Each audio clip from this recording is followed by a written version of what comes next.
Good morning, everyone. Welcome back to another day of A Year in Miracles. And today we are on A Course in Miracles workbook lesson 139. Before I start reading this lesson, I just want to talk to you once again about how A Course in Miracles says words are but symbols of symbols.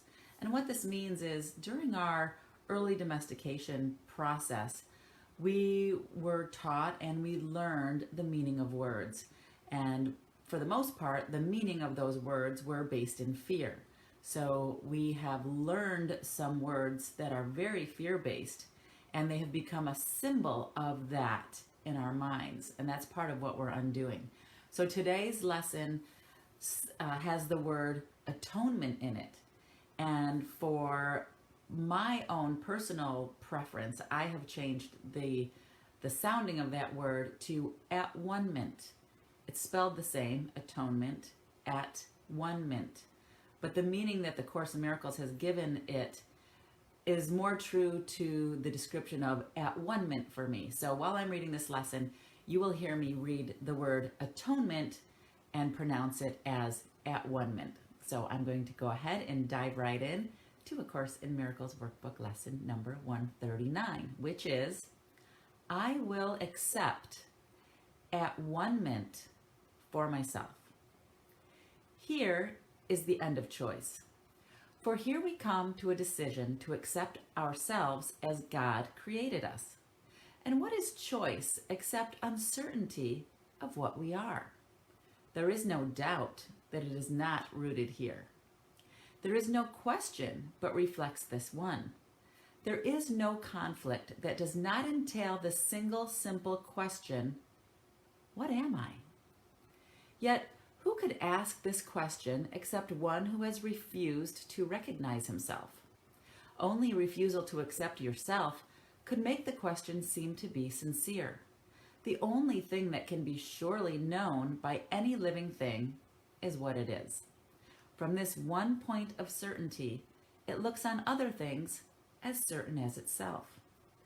Uncertainty about what you must be is self-deception on a scale so vast its magnitude can hardly be conceived. To be alive and not to know yourself is to believe that you are really dead. Who is the doubter? For what is life except to be yourself?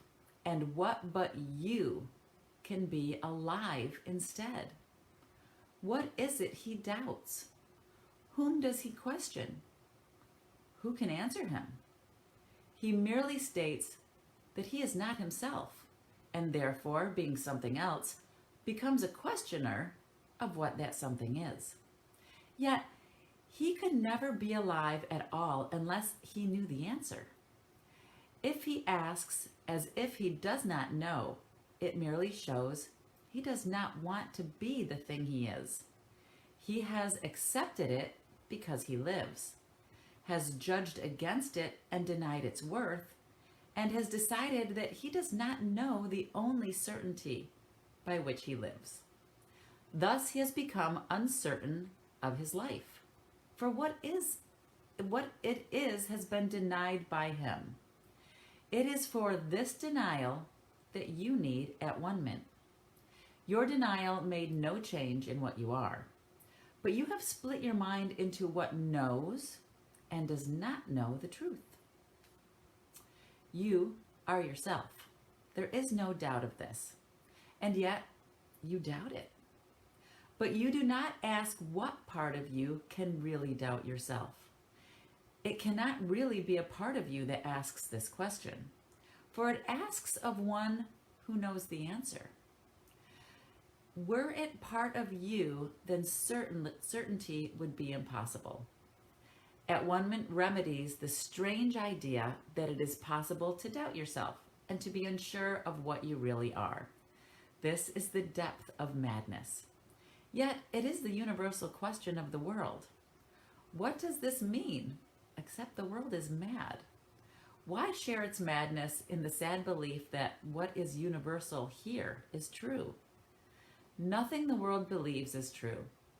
It is a place whose purpose is to be a home where those who claim they do not know themselves can come to question what it is they are. And they will come again until the time at one mint is accepted. And they learn it is impossible to doubt yourself and not to be aware of what you are. Only acceptance can be asked of you, for what you are is certain. It is set forever in the holy mind of God and in your own. It is so far beyond all doubt and question that to ask what it must be is all the proof you need to show that you believe the contradiction, that you know not what you cannot fail to know. Is this a question or a statement which denies itself in statement? Let us not allow our holy minds to occupy themselves with senseless musings such as this. We have a mission here. We did not come to reinforce the madness we once believed in. Let us not forget the goal that we accepted. It is more than just our happiness alone we came to gain. What we accept as what we are proclaims what everyone must be along with us. Fail not your brothers, or you fail yourself. Look lovingly on them, that they may know that they are part of you, and you of them. This does at one mint teach and demonstrate the oneness of God's Son is unassailed by his belief he knows not what he is. Today, accept at one mint not to change reality, but merely to accept the truth about yourself and go your way rejoicing in the endless love of God. It is but this that we are asked to do. It is but this that we will do today. 5 minutes in the morning and at night, we will devote to dedicate our minds to our assignment today. We start with this review of what our mission is. I will accept at one mint for myself, for I remain as God created me. We have not lost the knowledge that God gave to us when he created us like him. We can remember it for everyone, for in creation are all minds as one. And in our memory is the recall how dear our brothers are to us in truth, how much a part of us is every mind, how faithful they have really been to us, and how our Father's love contains them all. In thanks for all creation, in the name of its Creator and his oneness, with all aspects of creation, we repeat our dedication to our cause today, each hour, as we lay aside all thoughts that would distract us from our holy aim. For several minutes, let your mind be cleared of all the foolish cobwebs which the world would weave around the Holy Son of God, and learn the fragile nature of the change that seemed to keep the knowledge of yourself apart from your awareness, as you say, I will accept at one mint for myself, for I remain as God created me. And that's it. That is our lesson for today. A Course in Miracles, workbook lesson 139. So I hope you enjoy this one today. It's, it's just another statement of the truth of what you are, of who you are, that you are created like God, as a powerful creator, right? The Son of God, a part of that one mind that we are all connected to. You could call it love, you could call it God, you could call it source, you can call it the universe, whatever it is that works for you. That's what we're talking about today. Getting back to understanding and knowing that you are one at one mint, atonement with that one mind. So that's it this morning, everyone. Good morning. Nice to see you here on this beautiful Sunday morning on our live feed. Hey, Carl, good to see you here. Good morning, Francine. Good morning, Colette. Nice to see you here on the live feed. Hi, Cheryl. Good to see you here. Good morning, Francine. Good morning, Alicia. Good to see you here this morning. Hey, Tom. Good to see you. Hi, honey. Nice to see you watching the live feed. Good morning, Sandy. Are you still in Seattle? Oh, my goodness. You're here early with us. Hey, Mike. Great to see you here. Another yogi here watching online with me today for Course in Miracles. Good morning, Edmund. Great to see you here on the live feed. Yes, good morning, Barb. Good to see you too. Hey, Bob. Good to see you this morning. Great to see all of you guys here on the live feed. Yeah, Cheryl, I am at one with myself, right? At one mint, that's what it is. Good morning, Scott. Good to see you here this morning. Hey, John. Good morning. Good morning, Mark. Nice to see you here. Hey, good morning, Tom. Good to see you here on the live feed. So, yeah, we're doing 365 lessons of A Course in Miracles. We started on January 1st, and we will be going all the way through to the end of the year. And if you're just joining us today, A Course in Miracles is a course study group. It's got 365 lessons. It also has a text and a manual for teachers. The lessons and the text and the manual for teachers can be read independently. However, it is much more effective if you read them all together and start at the beginning. So if you're jumping in today with our lesson that we are posting and talking about today, that's awesome.